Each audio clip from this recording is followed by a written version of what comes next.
Trying to find my friends, but they blowing in the wind. It's gonna take the man that... Alright, man, Day Party Podcast, your host, Go Lucky, you feel me? And I have a very special guest, man. Honor, you feel me?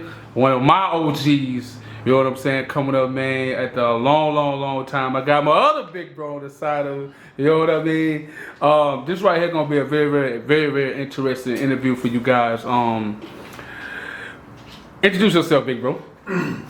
Terrence Winn, Cooper Road representative, Shreveport representative. Right. Right. Big bro on to the right of me. Introduce yourself right quick. Roderick Allen, straight from Cooper Road, USA. Yes, sir. Hey, for y'all that don't know, for people that's watching this that don't know, I'm also out here from the Cooper Road as well. So it is one big family reunion right now. If you haven't been there, research it. It's a great place to be from. It's a great place to be. You feel me? We have a history just like everybody else, but we don't harp on the bull crap. We harp on moments like this right now. You know what I mean? Bro T Winn, man, get the people some history about yourself and what you have going on right now. I went to prison at the age of 16. Mm-hmm. I was tried as an adult. Went to, at that time, was considered the worst penitentiary in America, Angola. Mm-hmm.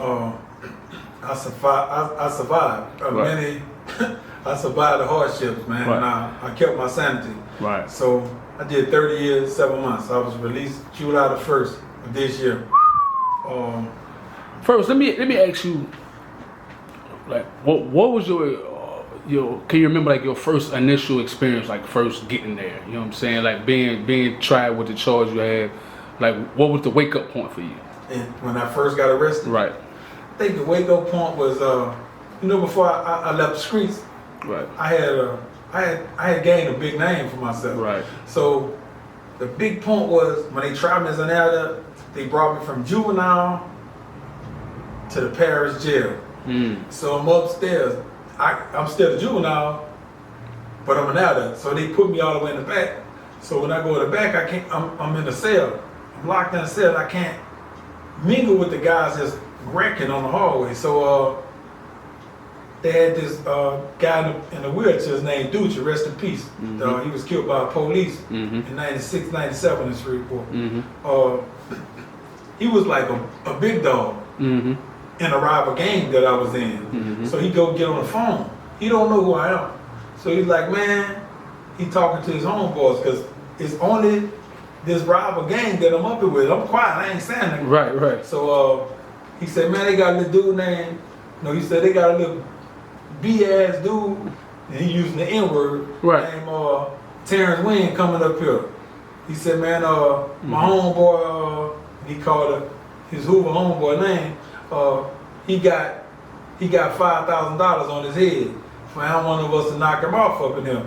So I'm like, so you sitting there listening to all this? Yeah, I'm listening to this. Right. So, I'm a gangster. Right. So I'm like, I'm Terrence Winn. He in the wheelchair. I said, tell your homeboys, I'm gonna send each one of y'all that try back to them. Facts. So he looking at me because I'm a kid. I look like a kid. So he's like, he was one of these dudes. He was a gangster. Right. He went in the wheelchair. He was up there on the murder. Right. He's like, little boy. Mama, he said, little boy, this is what I'm gonna do to you. Right. I said, man, I ain't finna talk to you, man. I left him by the cell. So my homeboy, which he was a rival too, but he been knowing me since I was a kid, Barry, came out. Terrence Winn, boy, that's you down there? I'm like, yeah. So he's like, say, Duce. Oh, man. Call the big homies and say, man, tell him, man, we ain't fucking with that. Right. Man, that's T Winn, man. I've been knowing him since he was a kid. He's like, man, fuck all that. Facts. So I'm like, he's like, man, he a gangster. He ain't, man, fuck that. We ain't messing with that. And so Duce look at him. He said, boy, you getting a pay. He said, you was living like that? I said, man, I'll show you how I'm living. Because I know I got a point to prove in jail. Facts. So that's the first experience because I'm just coming there, and this is what I got. And you over here somebody talking about putting something on your head to get you knocked out. First encounter in prison. Yeah. Well, in jail at the point. That's because that's not prison. In the adult jail. Yeah. Right. And So real quick, like what was your experience when you first got to the big boy? my experience when I first got to the big boys, we had a homeboy named,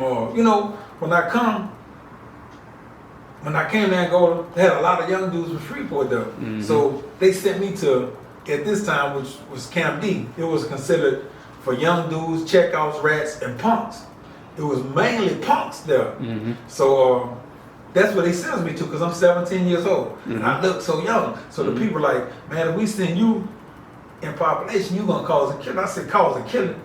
So you like, yeah, man, you too young, you look too good. I said, man, look, man, send me in population, man. Right. He said, you going to population, but you going here. I want you to grow into it. I said, man, send me where the men is. Yeah, exactly. So, because I can distinctly remember guys in the P.I.P.E.S jail that had been in Angola telling me, man, when you go down there, don't let them send you to no weak line, because that's what they call the punk line. No weak line, Right. no checkout counts, go where the men is. Right. But they wouldn't reverse it. So when you go to Angola at this time, you go to your dorm, the next day you go into the hospital. Okay. Everybody gonna go to the hospital to see the doctors. Mm-hmm. So when I go to the hospital, it's a lot of dudes from Freeport coming up to the hospital, man. Winn up there. At that time, I was known as Big Youngster. Right. So, man, Big Youngster up there, man. So Rabbit, now I'm sending me letters and stuff and sending dudes up to the hospital to see me. And they're like, man, Rabbit said, man, when you get back in the camp, pick somebody out, whoop their ass so you can get out the weak line. I said, all right, tell them I got it. I'm gonna handle that. So as soon as I go back in, I'm sitting down looking at BET. This at the time BET was looking at Rap City. So a guy coming out. Well, no, he was looking at Young and the Restless. So I changed the TV. So he's like, man, I'm looking at that. And I whooped the shit out of him. And you had to. Yeah, I had to. So I could get out the weak Right. camp. So, because I'm a young dude. So I got to make my steps known. And this is what guys that been in prison, that's at our parents telling me. Man, when you go there, take no nonsense. Act on everything. So I'm setting my mark. But they wouldn't send me down the walk, because that's where everybody was at. So they sent me to Camp C. Right. So I had to fight there. So you trying to you quickly acclimated to the rules of being in prison. Like you just said. That ain't what you want to do, this is what you got to do. Gotta do it. You know what I'm saying? So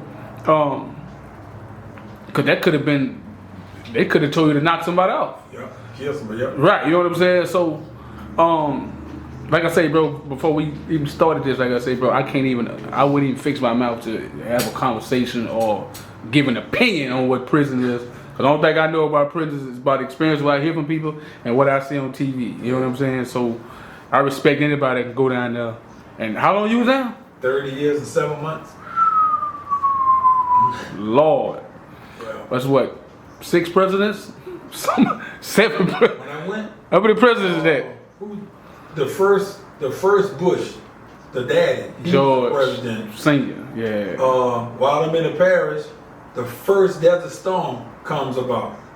While I'm in the P.I.P.E.S, Pablo Escobar get killed. While I'm in the P.I.P.E.S, Manuel Noriega Right. gets knocked off. This is why I'm in the P.I.P.E.S before I get sentenced. I can remember these things because Man, that's what I'm saying. Cause I'm listening to you talk now. I'm like, God damn, how the hell you remember that timeline? You know what I'm saying? That's a cold mentality right there, bro. Yeah. Okay, so you do your time. Cause I can imagine you getting phone calls of this person passed away. You got partners that's coming in and leaving. Yeah. You know what I'm saying? True. So, because I know at some point you had to become a pillar for yourself to where people respected you, and I'm quite sure. Just give me real quick, and we're gonna get off that.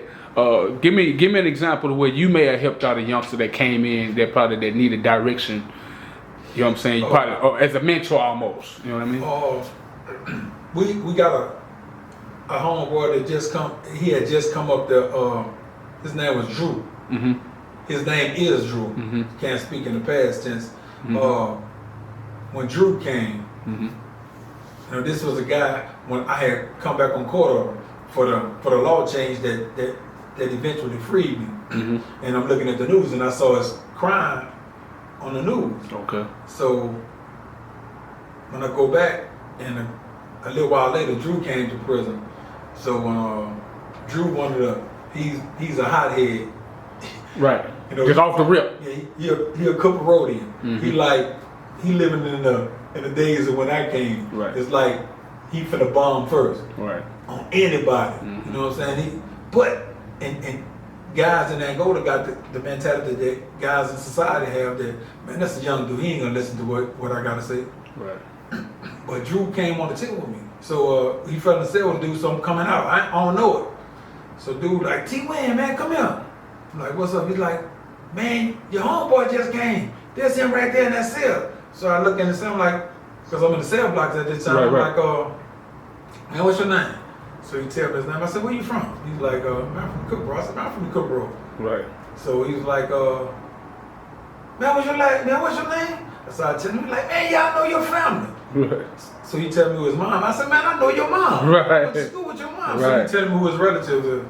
So I tell him, so I'm like, man, what you need?